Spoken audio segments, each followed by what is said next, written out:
নমস্কার, আমার বুদ্ধিবৃদ্ধি চ্যানেলের 254 নম্বর ভিডিওতে আপনাদেরকে স্বাগত।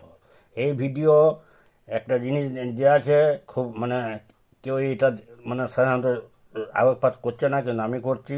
ভারতের স্বাধীনতা 1947 সাল হুবহু 2025 সাল, এবং আরও কিছু হুবহু সাল সময় আছে, সেগুলো এখানে সব দেওয়া আছে। এই যেমন এটার মধ্যে দেওয়া আছে 2025, আর হচ্ছে আপনার ইয়াটা আছে 2025 আর 1947, এই দুটো একটা দিয়ে আমার মার্কিং করা আছে। এরপরে এই এই যে যেগুলো হুবহু সব দিয়ে আছে, সেগুলোর সঙ্গে 400 যোগ বা 400 বিয়োগ করে কোটি কোটি বছর প্রাপ্ত সালগুলির মধ্যে বিগত এবং আগত সালগুলি সবই কিন্তু এইরকমভাবে ক্যালেন্ডার আসবে। আবার কি ইংরেজি সাধারণ সালে ক্যালেন্ডার 7 রকম, এবং ইতিহাস সালে ক্যালেন্ডার 7 রকম হয়। মোট 14টি ক্যালেন্ডার, কোটি কোটি বছর ইংরেজি ক্যালেন্ডার।